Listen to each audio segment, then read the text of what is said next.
Muy bien, muy buenos días. Yo soy Barba desde la Federación Europark en Alemania. Es un placer enorme ver que tenemos tanta gente que se está apuntando y aún está llegando. Tenemos casi 300 participantes ya de toda España. Y bien, hoy es un día muy especial. Hoy es el Día de la Biodiversidad. Creo que todos vosotros ya lo sabían, pero es justo por eso que nuestro webinar de hoy es enfocado en el tema de la biodiversidad y áreas protegidas. Antes de empezar y pasar la palabra a nuestros ponentes, os voy solo a compartir mi pantalla para presentarles un poco desde la Federación Europark. Okay. Muy bien, entonces Europark es la Federación Europea de los Parques. Nosotros trabajamos para ayudar a los parques a proteger la naturaleza, ¿cómo? Trayendo a las personas en contacto. Somos esa organización paneuropea y existimos desde los años 70. A ver, en los años 70 teníamos una visión política muy diferente en Europa y los creadores de la fundación han pensado, y muy bien, que la naturaleza está mejor protegida a través de la colaboración internacional. Porque la verdad es que la naturaleza no conoce fronteras. Así que lo que hacemos es conectar a 400 socios que tenemos en 40 países, también fuera de la Unión Europea, y trabajar con ellos en todos los temas que son importantes para la gestión de los espacios naturales en Europa. Y esto va desde la agricultura a la salud, a la educación ambiental, desarrollo sostenible y todos los tópicos que podáis imaginar. Pero no lo hacemos solos. Tenemos 3 oficinas. Tenemos una oficina en Alemania, donde estoy yo, una oficina en Bruselas, donde hacemos mucho de la cooperación con la Comisión Europea, y tenemos también una oficina en Barcelona, en el Parque de Collserola. Pero además tenemos 8 secciones que hacen el trabajo que es más prioritario para cada país. Y este es el caso de Europark España, con quien hemos coorganizado este webinario de hoy. Y vamos a escuchar a Marta en 2 minutos. Marta Mújica, que es la directora de Europark España, que nos va a dar una contextualización desde el Día Europeo de los Parques en vuestro país. Así que nuestros socios son mayoritariamente las administraciones públicas de los parques, pero tenemos también muchas administraciones regionales, nacionales y otras ONGs que hacen la gestión de los parques. Y bien, al final decimos que somos el club de los profesionales de áreas protegidas y hacemos durante el año no solo webinars como este, pero también muchas otras conferencias y acciones de formación, proyectos para capacitaros a vosotros, que son los responsables por la gestión de los espacios naturales. Así que en nuestra network estáis siempre muy bienvenidos para participar en todos los eventos y disfrutar de conocer a las personas y los casos de estudio interesantes los otros gestores de parques tienen en sus países. Bien, y esta es la Semana de la Naturaleza. Para quien no lo sabe, ayer hemos celebrado el Día de la Red Natura 2000. Hoy es el Día Internacional de la Biodiversidad y en 2 días, el domingo, es el Día Europeo de los Parques. Y por eso nos han lanzado este reto el Organismo Autónomo de Parques Nacionales y Europark para que organizáramos este webinar enfocado en salud en biodiversidad como celebración del Día Europeo de los Parques. Entonces, solo para que entendáis, este día es un día muy importante para todos los parques en Europa. Ha sido creado en 1999 por la Federación como celebración de la creación de los primeros parques nacionales en Europa. Y ha sido en 1909 en Suecia. Entonces, todos los años le pedimos a todos los parques que organicen sus eventos para celebrar, que llaman a su población local, que vengan a sus parques y que celebren el Día Europeo. Todos los años tenemos más de 500 eventos y millares de personas involucradas. Y este año hemos lanzado este tema, la naturaleza es buena para tu salud. Y claro, teníamos todos los carteles y los materiales promocionales, pero después tuvimos COVID. Y claro, no íbamos a querer que las personas fueran fuera, porque en muchos países la gente no ha podido salir. Mira, estoy sintiendo mucho rumor. Por favor, os pido que Tarde, ¿no? hagan mute Te a pongo vuestro algo micrófono. un poco de fruta solo. Muy bien. Entonces, lo que hemos hecho es cambiar el Día Europeo de los Parques para una versión digital. Ok, y yo sigo escuchando a las personas. Me tengo que hacer un mute. Os pido solo un minuto. Ok, muy bien. Entonces, este año hemos cambiado la campaña para una campaña digital y hemos pedido a todos los parques que hicieran sus publicaciones para mostrar a nosotros y a la población la importancia de tener ecosistemas saludables para nuestra salud. Y así muchos parques se han apuntado, muchos parques están organizando sus eventos digitales y aquí podéis ver todos los eventos que los parques están organizando, digitales y personales. Y pues bien, eso nos lleva a nuestro webinar de ahora. Es coorganizado con la OAPN, como os he dicho, y antes de empezar voy a pasar la palabra a Marta Mújica y Marta presentará nuestros ponentes muy especiales de hoy. Así que os dejo con Marta. Buenos días, buenas tardes, qué gusto y qué emoción, de verdad, veros ahí a todos. Bueno, me voy a reponer de la emoción y voy a compartir la pantalla para presentar un poquito el... ¿Lo veis? No, aún no. ¿No? Bueno, tanta emoción que un momento. Compartir pantalla, tengo ya abierto. Compartir. Bueno, perdonad. Ya está. Ahora sí. Y en modo presentación y ya estamos. Me empieza a decir aquí algo del Windows 7 antiguo. Solo deciros también que las presentaciones os los vamos a enviar a todos vosotros, ¿ok? Así que no tengáis problemas. Marta. Ya estamos.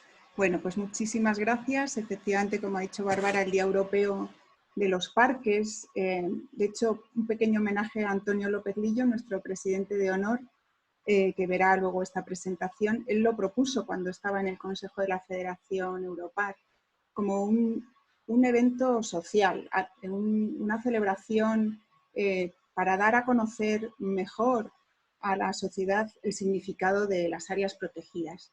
Efectivamente, el motivo fue la celebración de la declaración de los primeros parques nacionales en Europa. En el año 2009 celebramos el centenario de los primeros parques nacionales en Europa. Con motivo de esta fecha se declaró el primer parque marítimo en Suecia, el país, uy, se oye ruido por ahí, el país que en el año 1909 declaró 9 parques nacionales del tirón. España se sumó muy pronto a esta corriente que ya venía de Estados Unidos. Solamente esta imagen para mostraros que solamente hace 2 años, parece que hace mucho más tiempo, estábamos celebrando el centenario de los primeros parques nacionales en España con la declaración de Covadonga, hoy en día Picos de Europa, y de Ordesa y Monte Perdido. Después vinieron otros cuantos países europeos con un corte ahí que veis en rojo, obviamente debido a la terrible Segunda Guerra Mundial, y luego esta historia continuó. Es una historia de éxito, de enseñanzas que partieron de la idea de los parques nacionales. Hoy en día, en muchos países, pero centrándonos en España, pues tenemos más del 27% del territorio español bajo alguna figura de protección. La Red Natura 2000 está representadísima, como veis en este mapa, que ya tiene algunos años. También la Red Natura en el mar, las reservas de la biosfera, en fin, un territorio extensísimo, un capital natural que nos gusta decir que es una ventaja para afrontar muchísimos de los retos que tenemos por delante y de los que vamos a hablar en este webinar. En este sentido de los retos, de los nuevos retos en más de 100 años de historia, solamente un apunte para deciros que desde Europark España promovemos desde hace años el programa Sociedad y Áreas Protegidas, que con buen criterio se le puso un subtítulo, Áreas Protegidas para el Bienestar Humano. ¿Quién nos iba a decir cuando iniciamos este programa que esto lo íbamos a tener más presente que nunca por las circunstancias que estamos viviendo ahora? Para quien no conozca el programa y tenga curiosidad, pues aquí lo tenéis disponible. La idea de este programa, además de las labores pues, habituales de gestión que se realizan en las áreas protegidas, este programa, como digo, hace el énfasis en la necesidad de las alianzas. No solamente trabajamos desde las administraciones públicas gestoras de las áreas protegidas, sino que nos hace falta trabajar en alianza con muchísimos más colectivos. Colectivos organizados con la sociedad en general, más comunicación para dar a conocer el valor que tienen estos espacios, el valor que tiene para el conjunto de la sociedad. Así que en ese camino de alianzas, que es el que promueve este programa, organizamos este webinario con dos invitados que son personas excepcionales por su trabajo cotidiano, por su compromiso y me gustaría destacar especialmente el compromiso en dar a conocer, en escribir, en trabajar con los medios de comunicación, en ayudar a los gestores que están en su día a día luchando con expedientes, con trabajo a veces que no es tan visible y que es fundamental. Así que también un pequeño gran homenaje a todos los que estáis ahí trabajando sobre el terreno, trabajando desde las administraciones, con toda la población local, etc. Pues Fernando Valladares va a intervenir en primer lugar. Él es profesor de investigación en el Consejo Superior de Investigaciones Científicas, en el CSIC. Tiene un currículum que no os voy a contar, que lo podéis buscar si tenéis interés, porque lo tiene muy bien explicado y ahora lo que nos interesa destacar es la labor que últimamente desde hace años se está haciendo. Igual Fernando no se acuerda, o igual sí, porque tiene muy buena memoria, nos ayudaste a moderar la celebración de un Día Europeo allá por 2011. Yo del año no me acordaba y lo he tenido que buscar, pero hicimos, si te acuerdas, una sesión en la Fundación BBVA donde trajimos de tu mano a dos investigadores de Reino Unido y de Alemania para hablar sobre la influencia del cambio global en los bosques. O sea que solamente este apunte un poco anecdótico, pero para ilustraros que el trabajo con los científicos siempre nos ha parecido que es clave, que es fundamental y que no siempre es fácil trasladar el lenguaje del mundo académico para el conocimiento más general. Así que, Fernando, muchas gracias por toda la labor que llevas haciendo este tiempo. Después intervendrá Carles Castell, que trabaja desde hace muchos años en la Diputación de Barcelona. Él ha sido presidente unos años de Europark España, trabaja muy activamente con la Federación Europark. En los últimos años es miembro de la Comisión de Salud de Áreas Protegidas, un proyecto, un programa de la Federación y que luego nos va a contar. Así que Carles, desde su visión, desde su formación de ecólogo y desde su experiencia como gestor desde la... Ой, Калинка, that's пиво, I love Minecraft. Bueno, what is this? Minecraft, it's my life, Minecraft. ¿Esto qué es, Bárbara? Minecraft, I love Minecraft. Esto lo hemos oído todos, claro, ¿esto qué es? Bueno, pues Carles, espero que no haya sido tú con algo. y ya con esto pues me gustaría ya dar paso a las intervenciones de nuestros invitados. Muchas gracias. Bueno, buenas tardes a todos y a todas. Es realmente un placer, se suele decir y parece como una frase hecha, pero es un placer estar hoy aquí. Quería agradecer a Marta, a Carles, Bárbara y demás personas, Javier y demás que están participando, todos han contribuido a que este día tenga lugar. Realmente es un día de celebración porque es el Día Internacional de la Biodiversidad y estamos sumidos en una situación tan especial, tan difícil, que creo que hay que multiplicar y amplificar todas las opciones que tenemos de celebrar. Multiplicar y... No sé si me estáis escuchando bien. Sí, ¿no? Sí, sí. Sigo.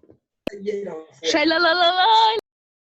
Hay algunas personas que son espontáneas en esto y que contribuyen a darle un toque de emoción al directo. Yo me estaba poniendo tierno porque estaba en la fase de los agradecimientos y también quería bueno, expresar que me siento, aunque no os conozco a todos, pero veo nombres conocidos y creo que formamos de alguna manera una red de personas más o menos conectadas por nuestra preocupación por el medio ambiente y una preocupación que creo que la sabemos o la podemos canalizar muchas veces en positivo, que no somos esas personas agoreras, terribles de, oh cielos, qué horror, aunque es verdad que el medio ambiente no está pasando su mejor momento, pero por eso enfatizar ese aspecto de celebración del día y ese aspecto de que entre todos nos complementamos porque tenemos un objetivo común que es dar a conocer en la medida de nuestros conocimientos pues el papel de la naturaleza, la importancia de protegerla, qué mecanismos, cómo podemos entender, cómo nos protege y cómo la protegemos, ¿no?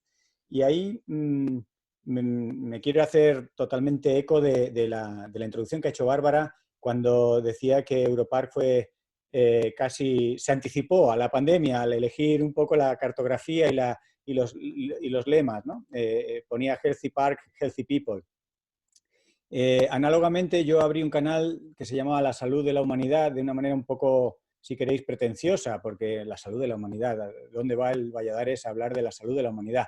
Lo abrí con toda la inocencia y la ingenuidad allí por el mes de octubre y desde luego no tenía ni idea de que se iba a destapar esta inmensa pandemia que nos tiene ahora a todos confinados en casa, ¿no?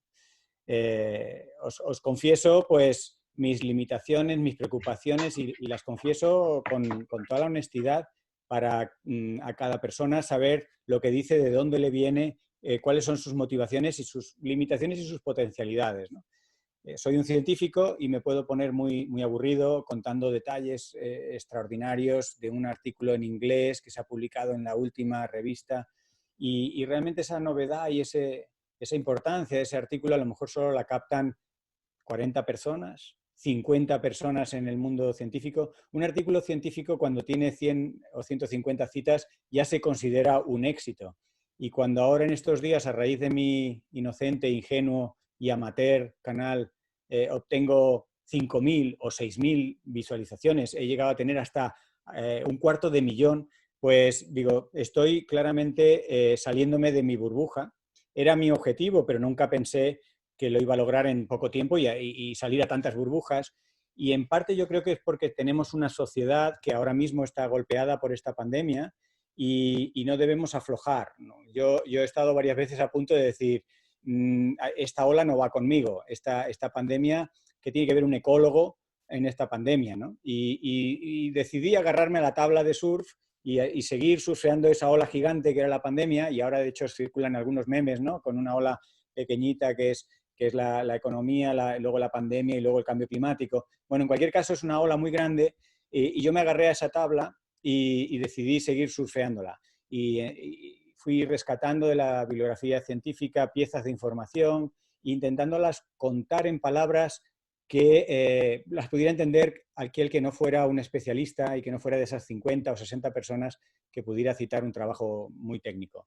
Es todo un desafío y recibo collejas, algunas bien intencionadas, otras con un poquito de mala leche, pues de los colegas científicos que dicen que simplifico mucho la realidad, pero también de la sociedad que a veces dicen, yo no le entiendo a este hombre, habla con cosas muy técnicas. Y estoy en esa ambivalencia de simplificar la ciencia para que se entienda, sin faltar a la realidad científica, pero contarla rápido y contarla directo. Me he hecho relativamente famoso, y no es por presumir, lo digo con clave de humor, por algunos titulares que he sacado en la prensa sobre la vacuna, ¿no? Estos titulares fueron el resultado de una interacción con los especialistas de la comunicación, con los medios de comunicación, con periodistas que en algún momento pues, eran muy, muy sensibles a mi mensaje y me ayudaban en una forma interactiva a formular titulares que despertaran la atención y que hicieran que la gente leyera de biodiversidad, cuando a lo mejor lo que querían era leer del coronavirus. Y cuando empecé a establecer relaciones entre la biodiversidad y el coronavirus, ¡bumba! El Valladares saltó a la fama. ahora tengo que agarrarme a esa fama, no hacer el ridículo y recordar en realidad de lo poco que sé, de qué sé, y es un poco de lo que os voy a contar un poco aquí, ¿no? Os voy a contar 4 cosas, 4 pinceladas para no aburrir, y le he pedido a Bárbara que me ayude cuando me alargue mucho. Para mí sería muy fácil estar dando el típico discurso de profesor cargado de diapositivas, de muchas gráficas, pero precisamente lo que voy buscando con vosotros, que algunas de las cosas que podría deciros, muchos os las sabéis ya, ¿no? Es provocar, seguir provocándonos y provocándome el pensamiento realmente crítico, reflexivo en una situación que nos sobrepasa. Podemos verlo como una celebración de la biodiversidad, pero en realidad la crisis es muy grande y 1 millón de especies están amenazadas por nosotros. Los parques nacionales son estupendos, pero sabemos que con el cambio climático igual los límites deberíamos irlos desplazando y a ver quién le dice al responsable de un territorio, necesitaríamos que el Parque Nacional A o B subiera un poquito más en la montaña o se fuera un poquito más a la derecha porque el escenario climático está cambiando. Quiere decir que tenemos que reinventarnos constantemente. Nadie supo que iba a haber una pandemia y tenemos que poner en valor con los medios más modernos y con los lenguajes que preocupan a la sociedad el por qué la biodiversidad, el por qué la naturaleza, el por qué los espacios protegidos, ¿no? Es un ejercicio que tiene que ir constantemente en renovación y en interacción con quien nos escucha, y nos estamos escuchando entre nosotros, que muchos somos del gremio, por así decirlo, pero me gusta, querré y seguro que aprenderé mucho de vosotros, de vuestra mirada, algunos desde a pie, digamos, del espacio protegido, otros desde la gestión, otros más desde la ciencia o de la transferencia. Me había olvidado de esa reunión que mencionó Marta al principio. Tenemos muchas veces contactos fugaces, a veces más fructíferos entre la ciencia y la conservación, pero también está la pata de la gestión. A veces se nos pide a los científicos recetas mágicas, a veces solo damos para un titular, como la vacuna la teníamos, ¿no? Esta reflexión de la vacuna la teníamos, en realidad es como sabéis, una reflexión un poco metafórica y retórica, que alude a que las vacunas, esa vacuna que ahora estamos todos tan pendientes en el telediario de ver que por fin la hagan y que se va a hacer y se hará a tiempo récord en probablemente 1 año, reuniendo esfuerzos de científicos de todo el mundo que trascienden fronteras y que trascienden a sus propios políticos que no fueron elegidos para gestionar una pandemia, y tenemos ahí a Trump y a los chinos peleándose, y los científicos independientes de eso colaboran, a veces usando presupuesto de proyectos que eran para otra cosa, para resolver esta emergencia sanitaria, y se resolverá. Pero la reflexión es que esto es una reacción. El problema causa una reacción. El problema de la pandemia genera que los científicos den el do de pecho, que los políticos muchas veces, casi por primera vez en la historia, escuchen y formen a un comité de científicos para que a tiempo real informen en los telediarios de qué está pasando y que digan cosas que no estamos acostumbrados a oír, como por ejemplo, no sé. Qué estupendo es para un científico y para un estudiante decir no sé. Estamos tan acostumbrados a hacerlo que pensamos que todo el mundo lo hace. Y cuando ves en las campañas electorales o los telediarios o los resúmenes de las personas influyentes, aquí parece que todo el mundo sabe. Y yo creo que esa actitud científica de no saber es precisamente muy necesaria para resolver problemas que claramente son grandes, como en el que estamos, que puede ser, lo podemos llamar como conservación de la biodiversidad, lo podemos llamar como un cóctel de problemas ambientales que amenazan a la población ahora mismo en un tema claro de salud. El no sé es una actitud muy reflexiva y muy crítica que, lejos de desanimarnos o de que a muchas personas les lleve a pensar que los dirigentes no saben y que vaya desastre, a quién he votado o fíjate qué hace esta persona hablando, debería servir como espejo para que todos miráramos realmente qué sabemos y yo qué sé. Y reconocer los límites de tu ignorancia es la mejor manera de empezar a aprender tú y de contribuir a los demás a que de alguna manera resuelvan, en este caso, un problema que, como digo, nos queda muy grande. Después de esta introducción un poco emocional, si queréis, porque realmente de las cosas que creo que compartimos mucho es nuestra auténtica emoción y preocupación por la naturaleza, que se ve amenazada diariamente. Ayer veíamos que la Unión Europea sacaba este informe sobre la biodiversidad y ya por contaros un chascarrillo, me llamaron del país para sacar la noticia tenía el gancho de actualidad lógico, porque la Unión Europea hacía el comunicado y el país, pues con ese gancho de actualidad, iba a publicar. En la conversación con la periodista, con Esther, yo casi le estaba pidiendo que no lo publicara en los términos en los que lo iba a publicar. Luego lo publicó y, bueno, es su oficio y lo hizo. Para mí la noticia no es que la Unión Europea hace ese informe.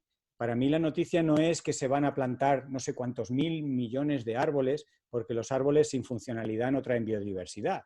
Para mí la noticia es, otra vez, caemos en las mismas herramientas y en las mismas soluciones que no han terminado de resolver el problema. O sea, está muy bien plantar árboles, está muy bien las medidas que se desglosan en ese informe, pero sabemos que son insuficientes, son necesarias, pero no son suficientes. Claro, las competencias de la determinada directiva europea no permiten a esa directiva meterse en los mimbres y en las competencias de otras directivas. Imaginemos esto a escala nacional con las competencias transferidas a una autonomía o a otra. Nos empezamos a enfrascar en decir, a ver, ¿yo de qué puedo hablar? Yo solo puedo hablar de bosques y además de bosques catalanes o vascos, ¿no? Y así no vamos a resolver nada. Para mí la noticia de ayer, y le intenté convencer a Esther con poco éxito, era que reconociéramos que no sabemos y que la Unión Europea una vez más constata que la biodiversidad no va bien, que después de todos los programas se han hecho cosas estupendas, pero no terminamos de conseguir ese momento de inercia colectiva, de cambiar profundamente. Si es un tema de presupuestos, es un tema de presupuestos. Si es un tema de gestión de competencias, es un tema de gestión y competencias. Hay muchos temas y cada uno mirando su parcelita, no terminamos de resolver el gran problema, esa gran ola, ¿no? Ese gran tsunami que venía. Y cierro esta anécdota y reconozco que Esther es una buena profesional, publicó ayer el artículo con el gancho de actualidad y el mundo sigue. Y la biodiversidad seguirá dando lugar a informes europeos que nos acabarán diciendo que por fin esa población se pudo recuperar mientras que esta otra población no tanto y no vemos ese elefante en la habitación de, ojo, que la sostenibilidad de muchos de los sistemas está en serio peligro. Solo decirte, Fernando, ¿Sí? Tenemos unos minutos solo, 3 minutos. Okay. Entonces bien. Voy a compartir pantalla para concretar mi mensaje. ¿De acuerdo? Son apenas unas pocas diapositivas, porque en realidad lo que quería era complementar ese mensaje un poco emotivo que me ha salido y que quería compartir con vosotros, y lo he hecho totalmente a propósito. Me falta aquí el botón siguiente de compartir. Bien, el hecho de compartir el anterior discurso hace que los pequeños ejemplos que ahora os voy a traer tengan algo de sentido. Yo creo que todos y cada uno debemos elegir nuestros ejemplos. Debemos elegir frases y aspectos en los que nos sintamos que entendemos algo. Sobre este grandísimo pandemias y diversidad podemos hablar de muchas cosas, ¿no? Y yo me empecé a preocupar un poco de cómo rescatar en la bibliografía y reunir en estos tres mecanismos las formas en las que la biodiversidad nos protege de las pandemias. Es un esfuerzo un poco de síntesis y de simplificación, pero es muy comprensible. No voy a entrar en muchos detalles de estos mecanismos porque seguro que muchos de vosotros los podéis explicar con vuestras palabras. Mi esfuerzo un poco fue de síntesis, de decir, tenemos un control poblacional de las especies que hospedan las zoonosis y ese control solo se logra con una diversidad a nivel de grupos funcionales.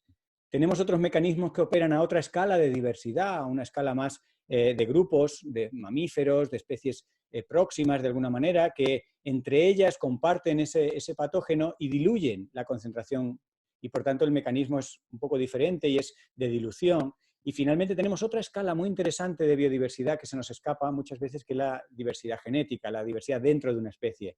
Se denomina amortiguación, lo podemos llamar de otra manera, pero son estos cortafuegos, en un caso que se hacen entre especies, en este caso que se hacen dentro de una especie, aprovechando las diferencias genéticas de los organismos que componen una especie.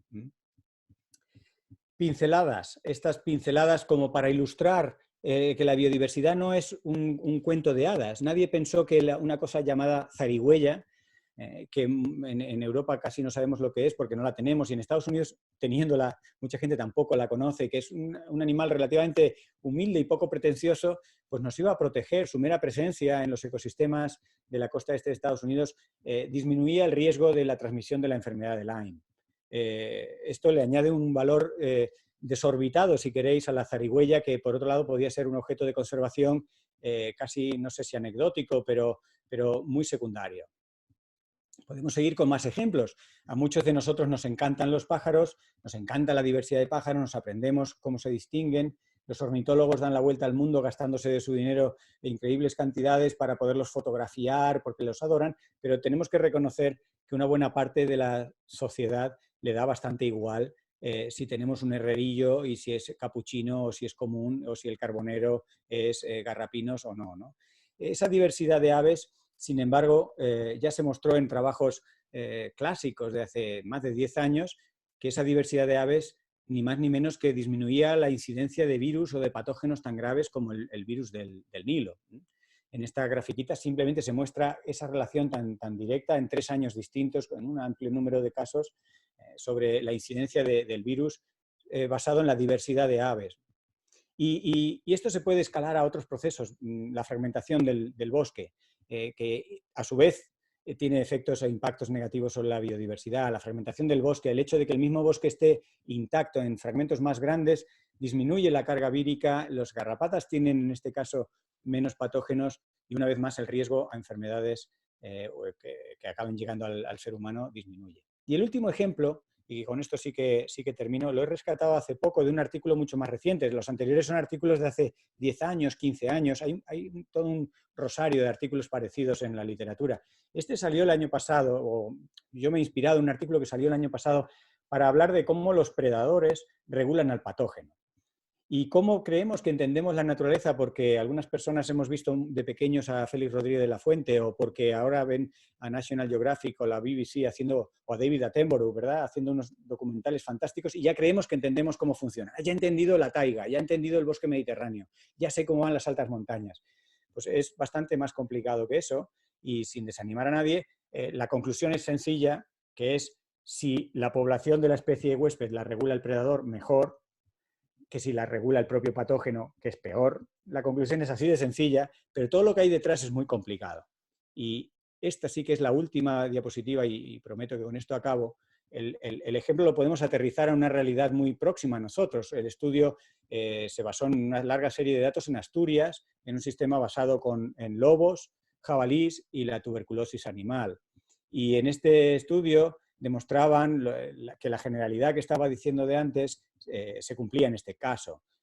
Las poblaciones de jabalí se mantenían más o menos constantes en número, tanto si había lobos como si no los había, pero la diferencia para nosotros o para los animales domésticos en este caso era radicalmente distinta. Cuando era la tuberculosis la que regula la población de jabalí, el riesgo de infección es tremendo.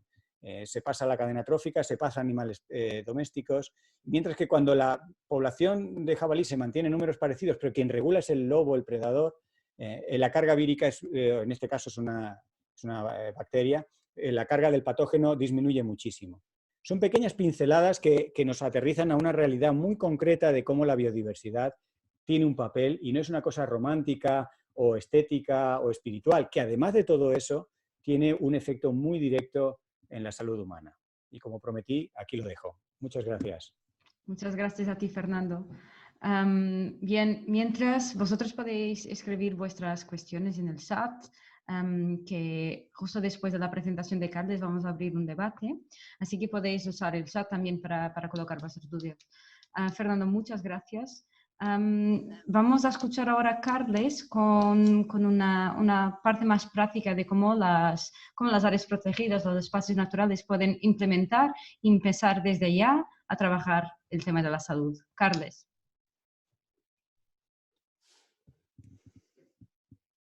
Estás muted.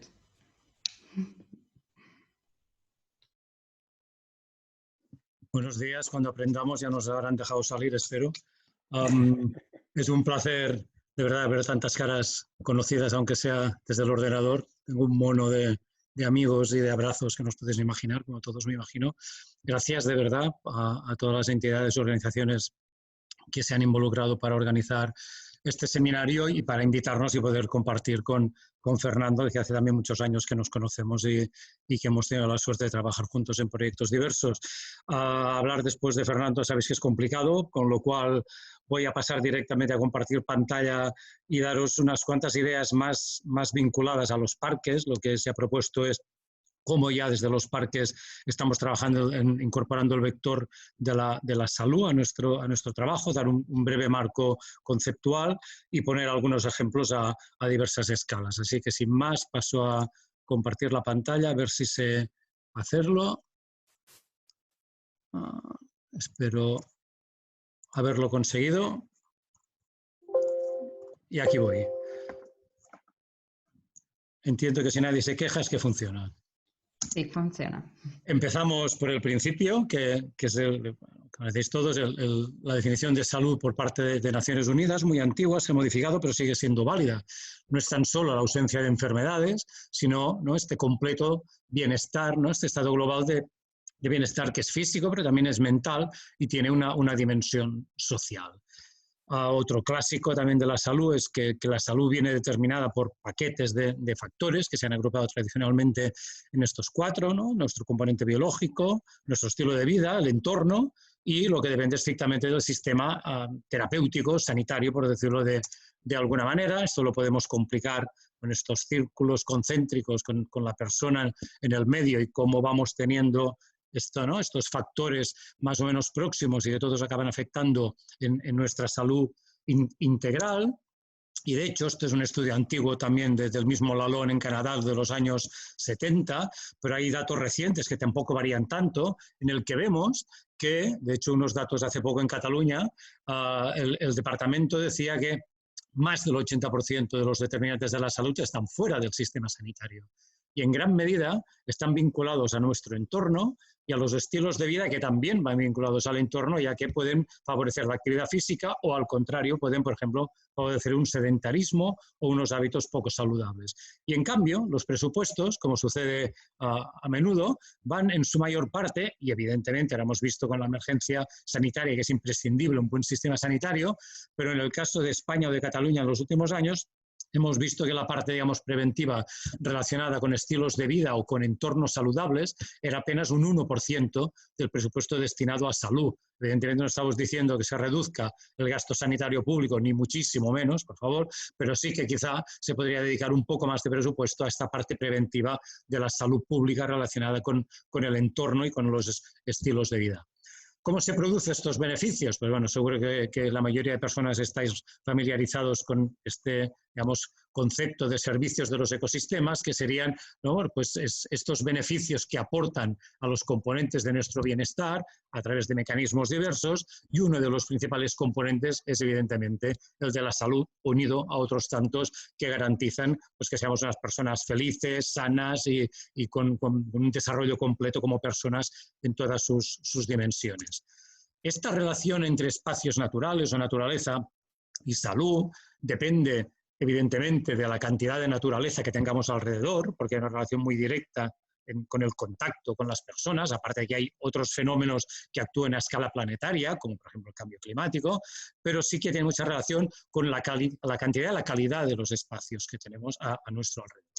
Y esto viene básicamente, también simplificando mucho a riesgo de ser poco riguroso, como decía Fernando, en 2 grandes paquetes, el que sería de la salud preventiva, cómo estos espacios hacen que tengamos unos hábitos y un entorno saludable que mejoran nuestro estado de salud, y también se está viendo cada vez hay más evidencias científicas que en determinados trastornos o enfermedades la naturaleza puede tener un efecto realmente restaurador, terapéutico, que es complementario, no sustitutorio, evidentemente, de los tratamientos más propios o más tradicionales del sistema sanitario. Los mecanismos, evidentemente, como en la naturaleza, comentaba Fernando, son también muy complejos y muy diversos y muchas veces no se conocen exactamente. Lógicamente, un entorno sin contaminación, sin ruido, sin olas de calor o de frío es más favorable a la salud. Un contacto con la naturaleza reduce el estrés y nos ayuda a recuperarnos después de episodios de distrés, ¿no?, de este estrés tan intenso. Cada vez se está viendo más cómo nuestra microbiota interna tiene que ver con la microbiota del entorno, cómo determinados ambientes naturales pueden favorecer nuestro sistema inmunitario, cómo puede ser también a través de un incremento de la actividad física, cómo puede ser que el contacto con la naturaleza nos dé también un entorno social pues, que favorece esta vertiente de la salud. Y como os digo, cada vez hay más evidencias. Este es un informe de Escocia, que es uno de los países que le tengo una envidia muy sana, pero que me da mucha envidia porque hace muchos años que están trabajando intensamente en estas temáticas y podéis ver la cantidad de impactos positivos sobre diversos trastornos tan habituales en nuestra sociedad con estos, digamos, enfermedades o con estas disfunciones vinculadas a un entorno urbano sedentario y con un entorno poco saludable. Y al revés, pues ya hace años que se definió el trastorno por déficit de naturaleza, cómo el hecho de no estar en contacto con la naturaleza tiene unos efectos de carácter físico, mental, psicológico, tanto en niños, en adolescentes, en adultos, que comporta luego un gasto sanitario para tratar estas enfermedades que son de miles de millones de euros en España, en Europa y en todo el mundo, ¿no?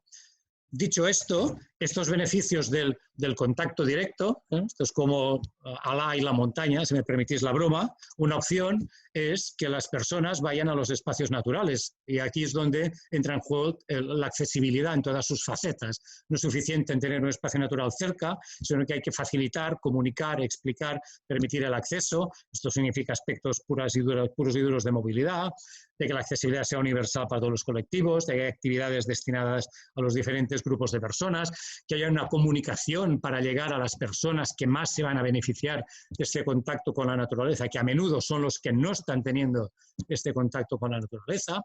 Yo creo que las áreas protegidas tienen un papel clave por la experiencia de 100 años que comentaba Marta, porque tienen un equipo de gestión, porque están próximos en muchos casos a las áreas urbanas y por tanto creo que ahí tenemos un rol a jugar que tendría que crecer en los próximos años. Y la otra, evidentemente, cara de la moneda que también hay que trabajar, se esté trabajando, es llevar la naturaleza a las personas.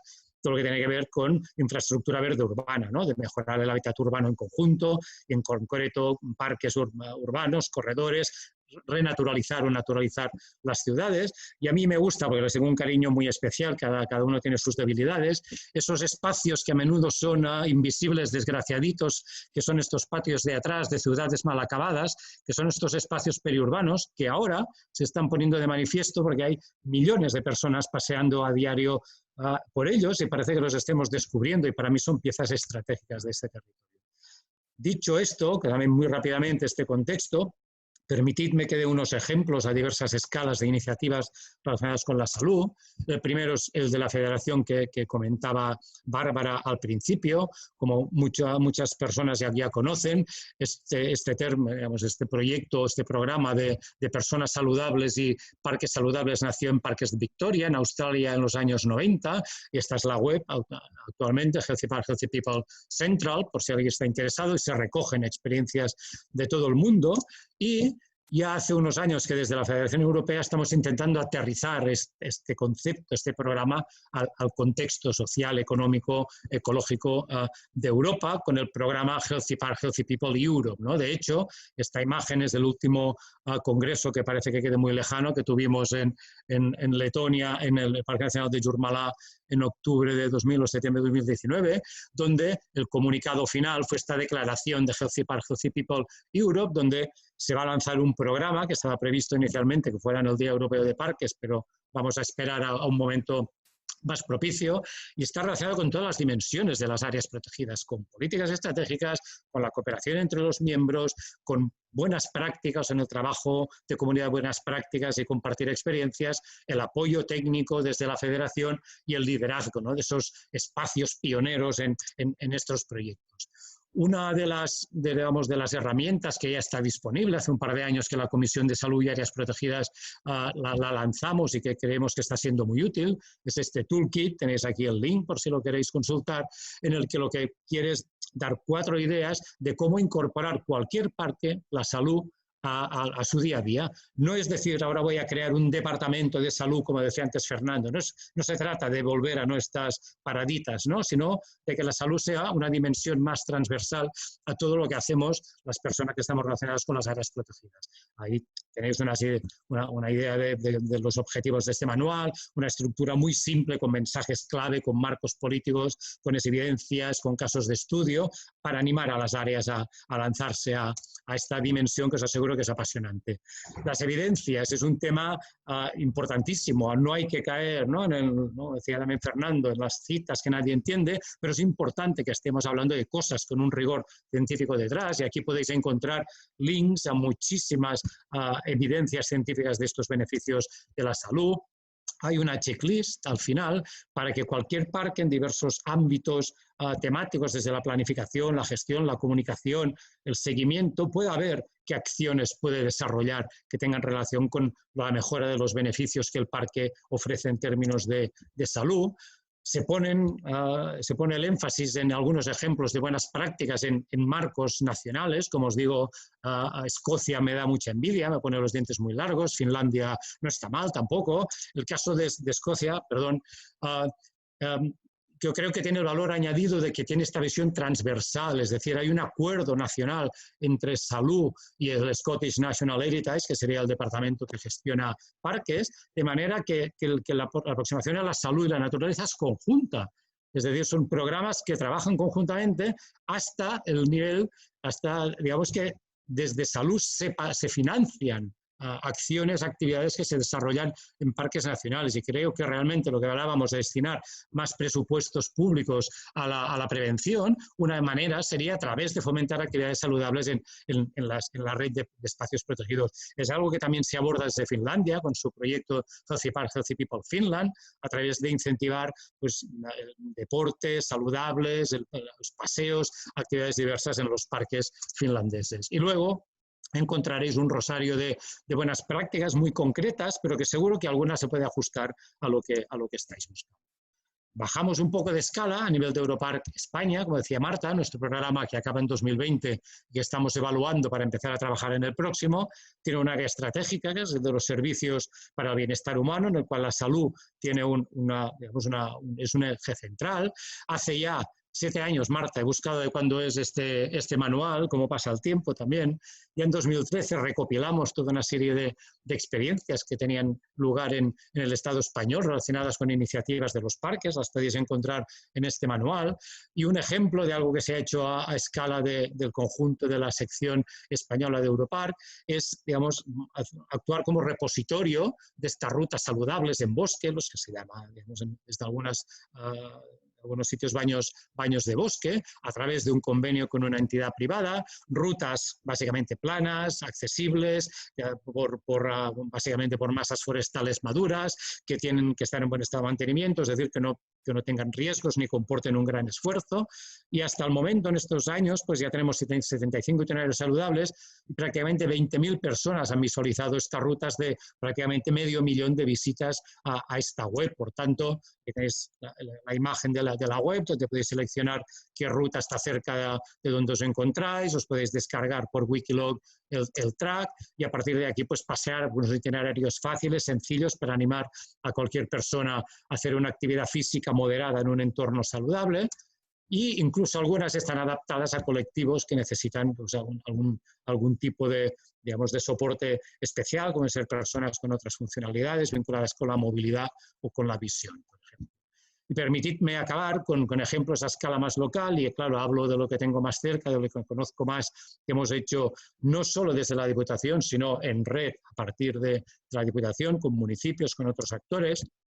Sabéis, probablemente la Diputación gestiona una red de 12 áreas protegidas, unas 100.000 hectáreas más o menos, y hace años hicimos un primer análisis para saber en qué contexto nos movíamos en estos términos de salud y bienestar, y en unas encuestas vimos que prácticamente el 80% de las personas que visitaban los parques venían por motivaciones relacionadas con la salud y el bienestar, y que el 70% al acabar la visita manifestaban que habían percibido una mejora. Podemos hacer la broma de este 10% que lo buscaba y no lo encontró, que opina de nuestra red de parques, permitidme este chascarrillo también, y los elementos que las personas decían que facilitaban más, ¿no?, este bienestar, pues tenía que ver con grandes aspectos de la naturaleza, con los bosques, con el paisaje, con la tranquilidad, con el silencio, no tanto con una especie determinada, sino ¿no? esta tranquilidad que cada vez es más necesaria y sabemos que tiene este impacto tan positivo en nuestra salud. En paralelo a estos análisis hemos empezado a desarrollar todo tipo de actividades, como muchos otros parques, pues relacionadas con senderos, con actividades de accesibilidad universal, no separar las actividades por tipologías de personas, sino que un grupo, independientemente de la edad, de las facilidades, de las posibilidades, pueda hacer una misma actividad en los parques, sea educativa, sea de ocio, sea de paseo, y tenemos pues también muchos senderos, muchas actividades guiadas. Hemos empezado con un proyecto piloto también de ver qué efecto puede tener unos paseos en bosques maduros, no solo como paseo como tal, sino como esto puede poner en valor un proyecto de conservación forestal, en el que en función de que sean bosques públicos o privados, incorporar los distintos actores implicados con un modelo concreto en cada bosque, integrado en el territorio, con equipamientos, con otra oferta que pueda haber vinculada a salud o vinculada a ocio o a turismo en espacios protegidos. Es decir, es un proyecto en sí mismo, como ya sabéis, y todo esto accesible a través de una web que se ha trabajado con distintas fundaciones que trabajan con personas con discapacidades, de manera que lleguemos a estos colectivos, porque a veces creamos actividades que nunca llegan al destinatario porque los canales no son los adecuados. Por tanto, es una web adaptada, accesible a todas las personas, y se ha trabajado y se sigue trabajando con las fundaciones que son expertas en la comunicación con estos colectivos. Más allá de los parques, tenemos proyectos de apoyo a los municipios en estas iniciativas, a partir de un proyecto de cartografía de servicios que no voy a entrar en él, proyecto Sichel, en el cual nos permite, a través del planeamiento urbanístico, trabajar con los municipios lo que llamamos infraestructura verde local, es decir, entrar a trabajar cómo los espacios locales de más proximidad a la ciudadanía pueden ofrecer lo mejor en cada caso para el bienestar de la población. Y es algo que los que toman decisiones, sean alcaldes, sean regidores, sean concejales, entienden mucho más que una especie del anexo 4 de la directiva o con un servicio ecosistémico que tiene un nombre rarísimo. Les hablas del bienestar de los vecinos, ¿no? Por eso es muy fácil.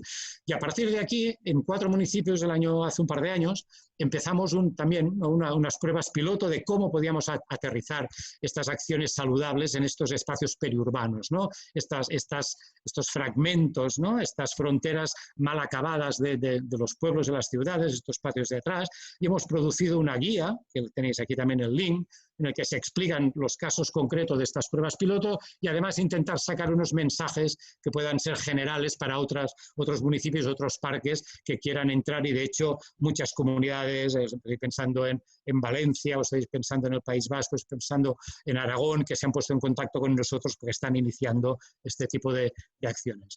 En algunos casos ha sido tan sencillo como dar a conocer, señalizar, difundir un itinerario ya existente alrededor de esta ciudad, que simplemente es tratar con un poco de cariño estos espacios periurbanos, algo tan sencillo como esto, utilizando siempre los activos del que ya dispones, no volver a inventar algo que ya existe.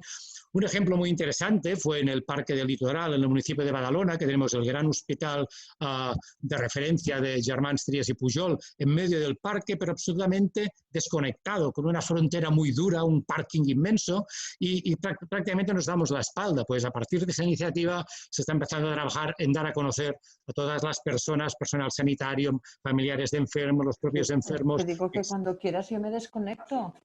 Oye, Cuando termine la mañana, ¿no? Ponte a hacerlo ya, ¿eh? Sigo.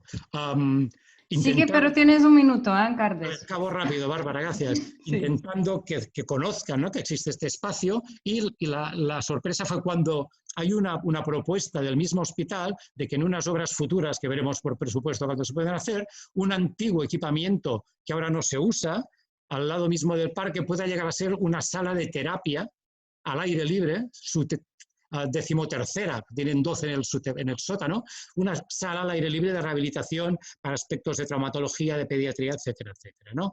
Y un último ejemplo, que es el de un municipio que para mí son un ejemplo a seguir, porque hace muchísimos años se está trabajando sistema de salud, centro de atención primaria con el ayuntamiento, para promover un sistema de salud comunitaria y extender lo que ya llevan haciendo hace tiempo, es la prescripción o la receta verde, Empezamos con un grupo piloto en el mes de marzo de personas con problemas de enfermedades mentales, que una vez cada 15 días salen del centro de atención primaria, hacen un paseo, unas actividades muy sencillas a un espacio periurbano, una relajación, y al final, con la persona que guía esta actividad, simplemente explican lo bien que se sienten después de esta actividad.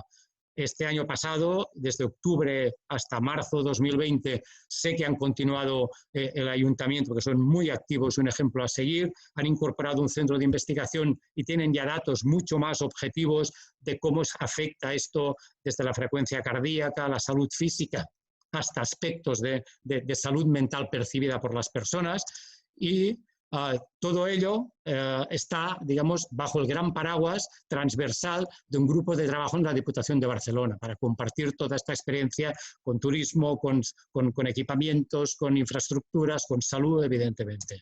Acabo, Bárbara, 30 segundos. Ideas para el debate. Creo que actualmente ha quedado demostrado, y seguro que a los 400 y pico participantes en la jornada, creemos y defendemos que las áreas protegidas son espacios estratégicos, más que nunca. Creo que seguramente en zonas más urbanas son muy estratégicas para nuestro bienestar desde el punto de vista de la salud. Probablemente en zonas rurales, los próximos meses y años, hemos de demostrar cómo somos de estratégicos en aspectos quizás más socioeconómicos, de un nuevo modelo socioeconómico. Tenemos una gran visibilidad por parte de la sociedad y muchísimos usuarios a los que no llegábamos nunca, que están llenos estos parques de personas que no eran usuarios, y es algo que siempre habíamos querido tener y por tanto tenemos ahí una oportunidad, pero cuidado, porque si no tenemos recursos para gestionar esta avalancha, esta gran afluencia de visitantes, especialmente en estos parques más urbanos y periurbanos, puede ser un riesgo por el impacto, por la incapacidad de gestionar adecuadamente, y no se nos escapa de que también puede haber presiones o dinámicas muy naturales, muy humanas, de intentar volver rápidamente a la supuesta normalidad, y que esto lleve que, pues otra vez más, los presupuestos vayan a un modelo socioeconómico del que ya conocemos y que los parques en inversiones, en visibilidad, puedan caer, ¿no?, en el olvido rápidamente. Por tanto, creo que tenemos ahora la oportunidad de sentar las bases para que no sea así. ¿Cómo? Pues a través de comunicación, de estas alianzas estratégicas con otros sectores que habla la Marta. Tenemos que diversificar modelos de gobernanza y financiación, apoyarnos en la infraestructura verde, y sabemos que muchas personas de las que estáis hoy aquí estáis trabajando en ellos, y me ha pedido Bárbara de una manera muy especial que os pida que compartáis vuestras experiencias en esta plataforma, este Google Docs que se ha abierto desde la Federación, para que expliquéis qué estáis haciendo ya en el contexto de esta crisis en términos, pues, de estos aspectos, ¿no?, de regulaciones, movilidad, equipamientos, comunicación, etcétera, etcétera. Por tanto, dejad por favor vuestras experiencias, compartirlas, conoced y aprended de las otras que están aquí colgadas, y lo dejaría aquí y daría paso al debate, que es lo que nos interesa. Muchas gracias a todas las personas. Muchas gracias, Carles. Creo que ha sido mucha información muy interesante y nos has dado una mirada del europeo a lo local. Así que, sin más demoras, vamos a abrir el debate, y ya tengo Pep, que tiene su mano arriba. Pepe, te voy a solo pedir que seas muy cortito haciendo tu pregunta, ¿ok? Qué difícil me lo pones. Bueno, primero, daros las gracias y felicitaros. No sé qué presentación ha sido mejor. Estoy seguro que todos nos hemos quedado encantados porque han sido extraordinarias realmente. Quería hacer dos comentarios brevísimos. El primero es que habéis tratado aspectos ecológicos y aspectos de salud. Me parece que hay un tercer aspecto que deberíamos tener en cuenta, que es el de los espacios protegidos o la biodiversidad en general como reservorio de recursos genéticos a favor de la solución a problemas como la pandemia actual. No hace falta que ponga el ejemplo de la cinchona, de la quina como fuente de la quinina, el primer remedio natural contra la enfermedad, la zoonosis, que más muertos ha causado probablemente a la humanidad, como es el paludismo, la malaria, y en este momento el papel que Artemisia annua, otra especie de planta, puede tener, y se está empezando a investigar, de cara a encontrar un remedio natural para la pandemia que nos está afectando en este momento. Los recursos genéticos se les ha otorgado una importancia fundamental en países tropicales, tenemos el protocolo de Nagoya, pero me da la sensación de que en Occidente y en Europa no se les ha dado todavía la importancia necesaria. Y brevísimamente, desde parques nacionales, yo ahora estoy en servicios centrales, pero estuve 13 años trabajando en el Parque Nacional de Cabrera. Nosotros tuvimos una experiencia directa de muestreo de recursos genéticos marinos en el Parque Nacional a cargo de una empresa farmacéutica, Farmamar. El protocolo de Nagoya permite que haya un retorno de los beneficios para la sociedad, los países, las comunidades vinculadas a ese espacio protegido.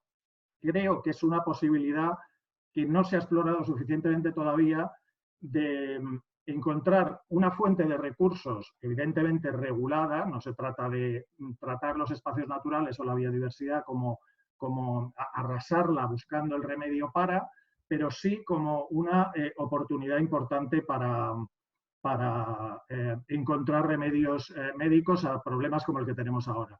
Y otro comentario brevísimo en relación a ver, que se me ha ido... Sí, exactamente. Lo ha tratado Carles, la vuelta al cole. Es decir, nos van a soltar, vamos a salir disparados hacia los espacios protegidos. Yo creo que desde los servicios de uso público de los parques naturales, nacionales, etcétera, hay que hacer una reflexión sobre cómo, de la misma manera que los bares hoy están preparando las mesas y limpiándolas para acoger a los primeros ciudadanos ávidos de cervecita, cómo los parques van a acoger en una situación de brutal demanda a esta masa de gente que es probable que se lance de cabeza hacia los espacios. El disfrute mental, el disfrute espiritual, el disfrute social de los espacios está vinculado también al control sobre la masificación y lo dejo ahí por si sirve de reflexión. Muchas gracias y disculpadme. Ok, gracias Pepe. Quizás Fernando, ¿quieres comentar algo? Bueno, estoy totalmente de acuerdo en esa otra dimensión que Pepe ha destacado de la diversidad como un reservorio de principios activos y tal.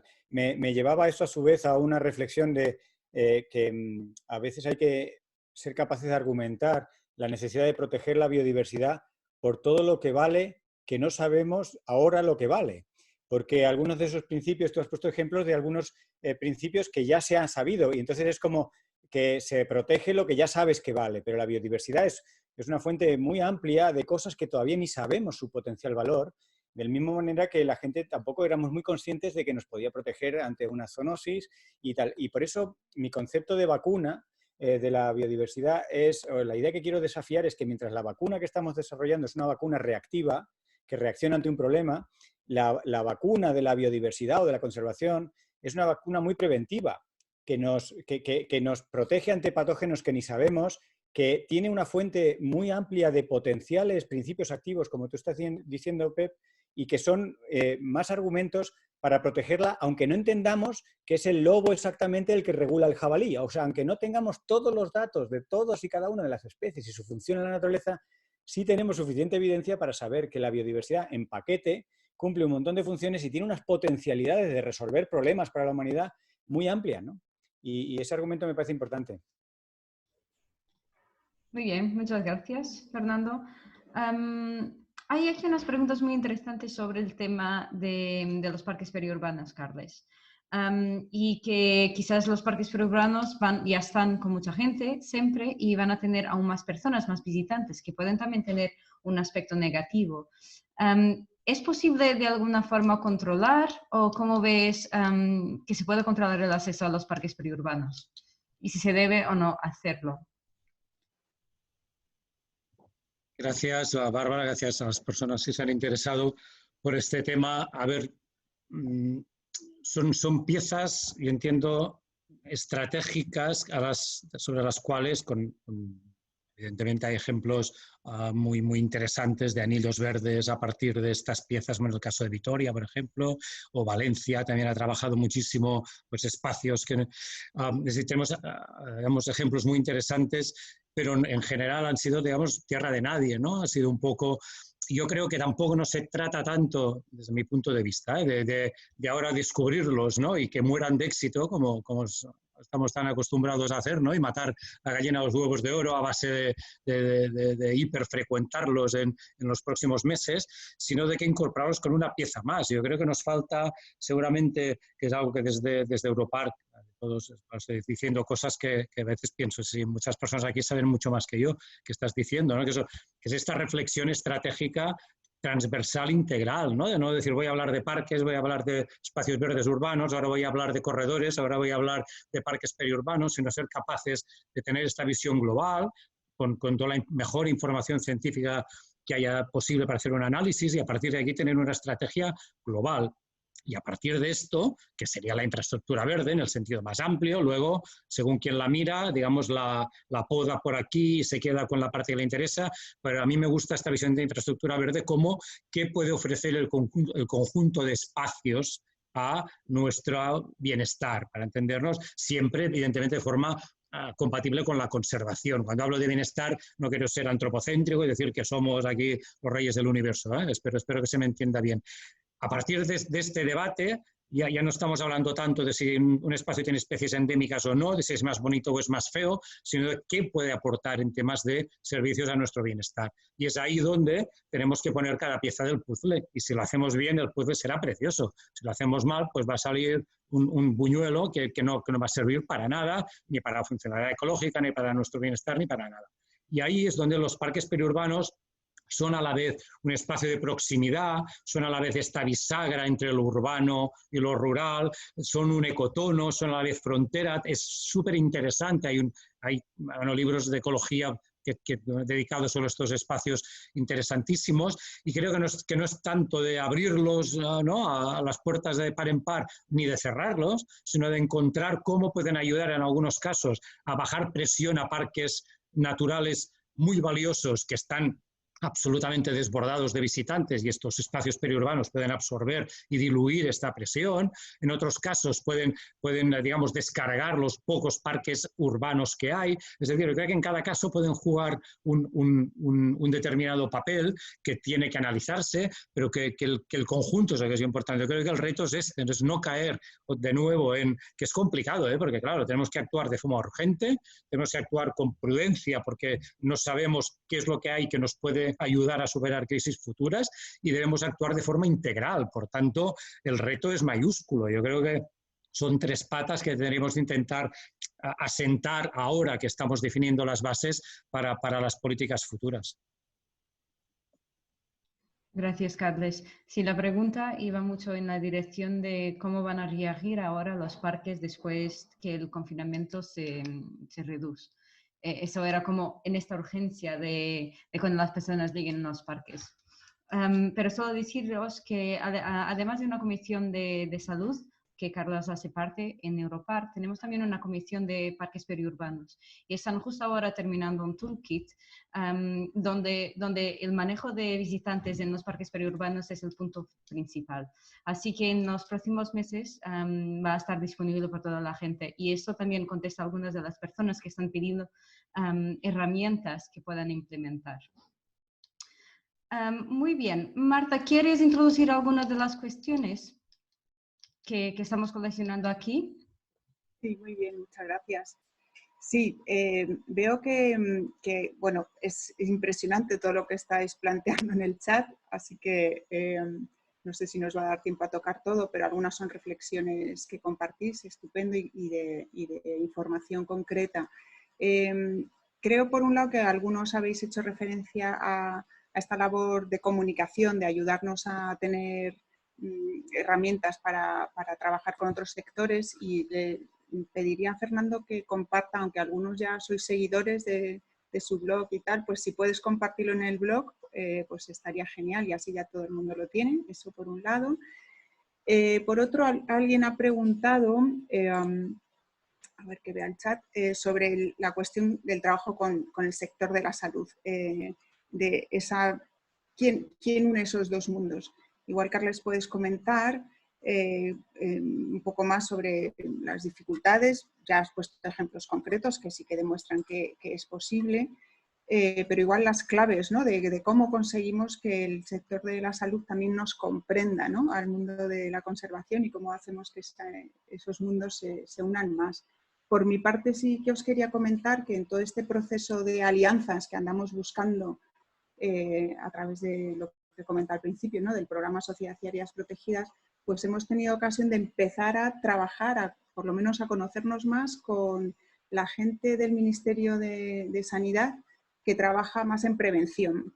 Y de hecho ellos pues conocen de la existencia de este webinario, ahora están súper ocupados, como os podéis imaginar, con millones de reuniones internas con este asunto del COVID, pero estamos en contacto con ellos y todo este trabajo que estamos haciendo les interesa mucho y yo creo que el camino va por ahí de juntar estos dos mundos, de buscar estas sinergias cuando estamos reclamando que necesitamos tener no menos medios, que es lo que nos tememos, sino más. Entonces, al final, los recursos son limitados y lo que hace falta es aprovechar mucho más las sinergias y que cada uno ponga de su parte, de su sector. Pero, Carles, si quieres comentar algo más concreto a esta cuestión que nos hacía y no veo, se me va a la vista con tantos comentarios, pero alguien ha hecho un comentario a este respecto, ¿no? De esa bisagra entre los dos mundos. Sí, y a ver, por la experiencia de estos años, no soy ningún experto en temas de salud, ni mucho menos, o sea que, perdón, si hay personas que saben más que yo, que seguro que sí, en este seminario. De hecho, digamos, para intentar sintetizar, hemos recopilado durante este tiempo, se han puesto en marcha iniciativas muy diversas, a escalas muy diversas, en entornos muy diversos, y podría decir es que es de los ámbitos en que ves que prácticamente siempre es este famoso win-win que se dice, ¿no? De que así como hay veces de que desde los parques vamos a vender, ¿no? A hablar de nuestra novela, en este caso ahí donde vas, si es que somos nosotros los que vamos, mueres de éxito, porque cuesta luego dar respuesta a la demanda que hay, porque es que son programas que son relativamente sencillos y con unos beneficios tan brutales que la verdad es que todos los ejemplos que yo conozco han sido de éxito, ¿no? Luego irán más despacio, más deprisa en función de recursos, de la capacidad de las personas, de dedicación, etcétera, etcétera. Pero, por ejemplo, yo creo que es algo que trabajar, evidentemente es multiescalar, ¿no? Desde la Federación Europea, con un futuro programa Healthy Park, Healthy People Europe, evidentemente se están buscando estas alianzas con la OMS a escala europea, con federaciones vinculadas con temas de salud, porque es imprescindible. Este paraguas te da una capacidad de penetración brutal, ¿no? Esta visión tan amplia. Pero luego, a medida que vas bajando, lo que se trata es de acabar concretando y acaba siendo un centro de atención primaria que tiene una directora que es una persona fantástica que se lo cree, con una persona que es la que lleva enfermería, que es la que hace los itinerarios cada semana, con unos servicios de un ayuntamiento de territorio, de salud, que se lo creen y es muy sencillo encajar las piezas, porque cuando te sientas en la misma mesa lo ves tan claro que piensas, ¿cómo no lo hemos hecho antes? ¿No? Entonces, a partir de aquí hay muchísimas herramientas, desde, lo decíamos antes, ¿no? la receta verde, ¿no? Si queréis, hay un artículo que hicimos el año pasado en Gaceta Sanitaria sobre, ¿no? Naturaleza y salud, que seguro que lo encontráis, que habla de estos temas, ¿no? Que se está empezando a prescribir a las personas de que el miércoles a las 9 en la puerta del CAP y se hace un grupo y desde ahí se hace un itinerario saludable, es decir, hay muchísimas maneras. En la Comunidad Valenciana hicimos un seminario hace un par de años que fue un éxito, con una participación absoluta de personas del mundo de la salud, demandando de que en los parques empezar pruebas pilotos, porque no es lo mismo las necesidades en un entorno rural, de que puede hacer, ¿no? un centro de atención primaria en un entorno rural, con personas mayores generalmente, en un entorno natural cercano, no es lo mismo que una zona urbana, con otros tipos de colectivos. Es decir, si a alguien le interesa que me escriba, porque la casuística es muy diversa, pero digamos que yo creo que se ha de atacar a distintas escalas. Por ejemplo, el tema presupuesto, lo ideal es que, como en Escocia, Departamento de Salud y de Parque se pongan de acuerdo y diga, pues, estas actividades se pagan desde el presupuesto de salud. Esto es un abrazo, claro. Y es muy difícil conseguirlo en los casos concretos, pero la idea, yo creo, es multiescalar y que se adapta perfectamente a cualquier caso, ¿no? Cualquier entorno. Gracias. Solo comentar, hay aquí una persona que está diciendo de las prescripciones de salud, cuando vas al doctor que te prescribe, pues esto ya pasa, ya sucede en Escocia, por ejemplo. Carlos no ha mencionado, pero el Departamento Forestal tiene un acuerdo y prescriben a personas que están saliendo de una depresión, por ejemplo, que vayan X número de veces a visitar el parque con un ranger y con un asistente de salud. Así que esto ya está pasando y eso ha sido precisamente el final de nuestra conferencia del año pasado, como ha dicho Carles. Pero bien, Marta, ¿tú quieres colocar otra cuestión? Sí, me parece estimulante. De hecho, ya he tenido alguna reacción en el chat.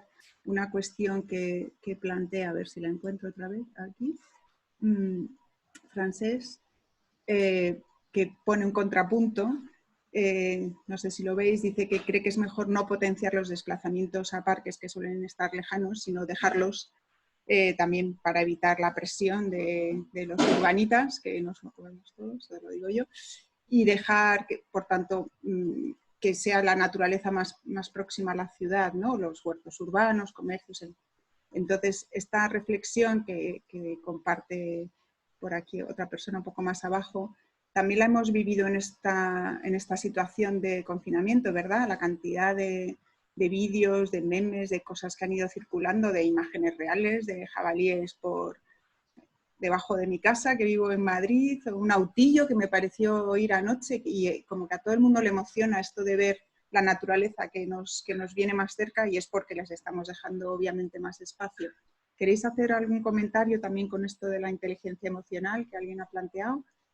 Fernando. Sí, estaba de hecho tomando notas de las cosas tan interesantes que estáis poniendo sobre la mesa en este programa de la interacción entre la salud y la terapia incluso, ¿no? Que ya se prescribe en los parques nacionales y la biodiversidad como una forma de cura ante muchas cosas, ¿no? Y yo, como dejé caer un poco en la introducción, sí creo que estamos ahora con el agua al cuello en un problema que nos queda muy grande, y hay un componente psicológico, emocional muy, muy, muy grande. Creo que eso tiene su lado bueno y su lado que hay que gestionar con cuidado, ¿no? Tiene el lado bueno de que cuando uno está sometido a esa tensión, a esa presión, también se atreve a cosas que normalmente no se atrevería, y por eso pienso que estamos en una oportunidad un poco casi histórica posiblemente de que mucha parte de la sociedad está dispuesta emocional y psicológicamente a proteger más la naturaleza, a darse cuenta de que esto no es sostenible de verdad, ¿no? Pero también tiene ese otro riesgo emocional de depresión, de ver que es un problema que te queda lejano. Hay mucha gente que no entiende la naturaleza y entonces hay que como que introducirla. Yo he tenido experiencias que quizá vosotros habréis visto con lo que yo denomino urbanitas. Esta gente que vive en las ciudades y que todo tiene que ser muy limpio, todo tiene que le da miedo una hormiga, que están muy incómodos en el campo porque no lo conocen y lo ven como algo muy hostil.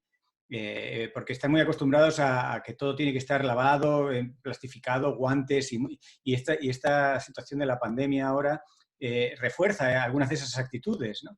Cuando sabemos, por ejemplo, que nuestro sistema inmune, cuando en las edades juveniles o infantiles está expuesto a muchos antígenos y a muchas cosas, digamos, potencialmente patogénicas, es cuando realmente te haces fuerte, y un cierto contacto con ese medio hostil, esa convivencia, es lo que te hace fuerte. Y esto tiene un componente muy fuerte psicológico, que hay que saber vencer esa inercia de algunas personas o de la sociedad de tenerlo todo artificialmente controlado, y que ahora hemos visto que no se puede controlar todo, que hay que vivir con un cierto nivel de descontrol, con una coexistencia con patógenos, con un no riesgo cero en todo, porque no es posible el riesgo cero, y eso tiene una dimensión psicológica muy importante, y la gestión de esa emotividad, cuando logras ver que la gente se libera de sus prejuicios con la naturaleza, que muchas veces es ignorancia o el vivir de espaldas al medio natural, pues estoy aprendiendo mucho de los comentarios, reflexiones. Voy leyendo por el rabillo del ojo en el chat un montón de sugerencias. Ojalá pudiéramos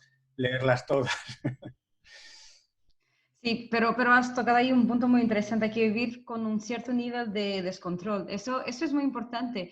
¿Y tú qué crees ¿dónde están, quién son los agentes de la sociedad que pueden empezar a enseñar estas cosas? ¿Los profesores, los educadores ambientales, las personas de los parques? ¿Cuál es su idea? Mira, de hecho, toda esta semana estoy trabajando con un grupo de profesores europeos de más de 20 países distintos, con chicos que están entre la edad de 7 y 17 años, y estamos jugando interactivamente a cómo se enseña a una nueva generación a que no haga los errores nuestros.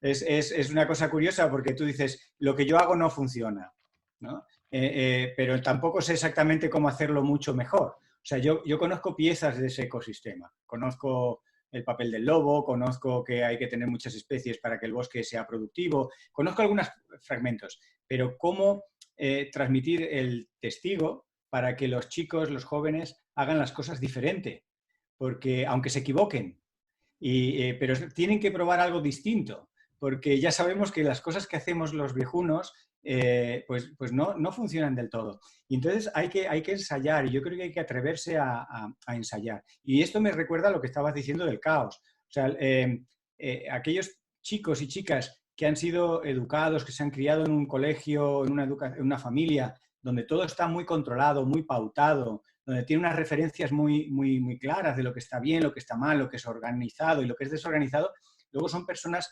muy poco capaces de improvisar, muy poco capaces de, cuando llega una pandemia, ¿ahora qué hacemos?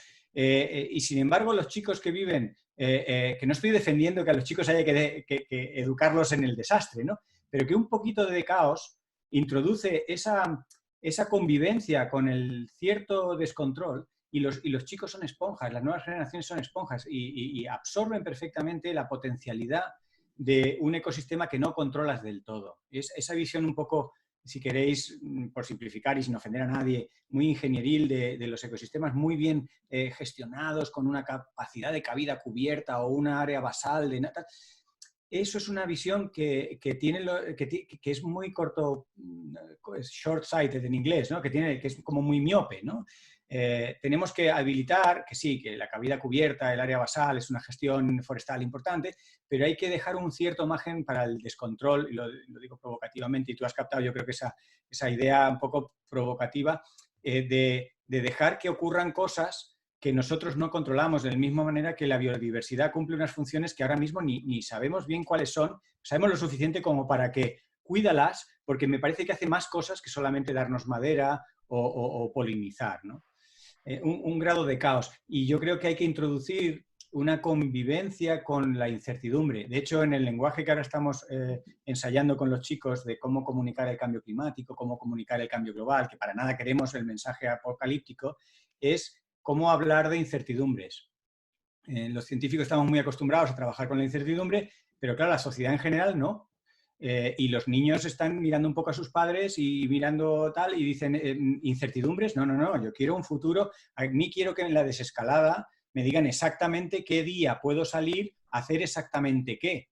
Y te llega un Fernando Simón o alguien equivalente y te dice, no lo sé. Y eso es fantástico, el reconocer que no lo sé. Porque es que si te dicen que es el día 17, basado en una evidencia un poco coyuntural, no te genera a ti los mecanismos de prevención para, ojo, que me dicen que el 17, pero que puede no ser el 17. Y vivir en ese grado de incertidumbre sin entrar en pánico, creo que es la educación más adaptativa que podemos hacer. Cuando queremos gestionar los bosques ante el cambio climático, ¿qué ingrediente de especies? ¿Qué tal? La carga de visitantes. Pues, ¿cuántos visitantes? ¿Haciendo qué? Pues es que hay un montón de incertidumbres. Entonces es cuando echas mano del famoso sentido común, de esas cosas, la percepción extrasensorial, el sexto sentido y todas esas otras cosas que te ayudan, porque estás en el límite del conocimiento, no lo puedes conocer todo. Y no hay que entrar en pánico, porque sabemos lo suficiente. Y de hecho, la dinámica del caos se basa mucho en tú no sabes exactamente dónde va a estar el sistema, pero sabes dónde no va a estar, que ya es mucha información. O sea, acotas tu incertidumbre. Y ese mensaje creo que debería, no sé, traducirlo como queráis a cada uno de vuestros entornos, de vuestros parques, de vuestros usuarios o de vuestros proyectos, pero creo que es una mentalidad, relaja bastante el aprender a vivir con un cierto grado de incertidumbre.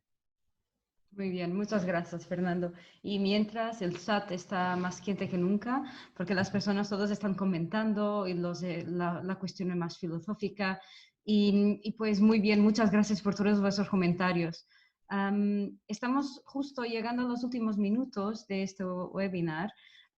Yo quiero agradecer mucho a Carles y a Fernando, que vuestras presentaciones han sido excelentes. Y claro, a Marta Mújica, Europarque España y el Organismo Autónomo de los Parques Nacionales, porque al final han sido vosotros que han hecho esto posible. Así que mientras, antes de cerrar y quizás de lanzar una última cuestión, solo decir que todos los enlaces que habéis colgado aquí los vamos a enviar junto con las presentaciones de Carles y de Fernando y con la grabación, así que podéis revisarlas siempre que queráis. Y bien, Marta, te voy a dar la palabra y así tú decides si hacemos una pregunta más o no. Muchas gracias. Bueno, yo creo que debemos irlo cerrando ya, porque hay gente que se está desenganchando y pienso que se han puesto sobre la... A no ser que alguien tenga una urgencia enorme, pero pienso que os recomiendo que si Carles quiere hablar, pues vamos a darle la palabra a Carles y después de esto ya cerramos. Bueno, gracias. No, solo a raíz de lo que comentaba Fernando, lo que se está comentando en el chat, y yo creo que más allá de lo que siempre hablamos, ¿no? La importancia de la educación, etcétera, etcétera, que estamos desconectados de la naturaleza, hay que reconectar. Tenemos, ¿no? esta premura, esta necesidad de ser muy precavidos, de trabajar transversalmente, que es un reto brutal. Por tanto, yo creo que tenemos que trabajar, tengo la sensación, con los procesos de cambio que ya están sucediendo. Es decir, salir también de nuestra zona de confort, ir a buscar los motores de cambio y traerlos de nuestra manera a nuestro territorio o incorporarnos nosotros al suyo, no nos vamos a pelear, pero estoy hablando realmente de los jóvenes, movimientos de los jóvenes, del feminismo o el ecofeminismo, del ecologismo, de todos los movimientos, si queréis, que a veces también caen en el simplismo, y yo creo que tenemos que trabajar con ellos para enriquecerlo, es decir, de que un cambio, ¿no?, de modelo energético no es solo determinada energía, o un cambio de, ¿no?, paradigma alimentario no es solo volverte vegetariano, sino significa, es decir, trabajar con ellos que tienen una gran capacidad de estos movimientos de generar cambio, incorporar esta incertidumbre que comentaba Fernando, es decir, empezar a dar mensajes, porque yo creo que serán grandes motores de cambio. Evidentemente tendremos que seguir trabajando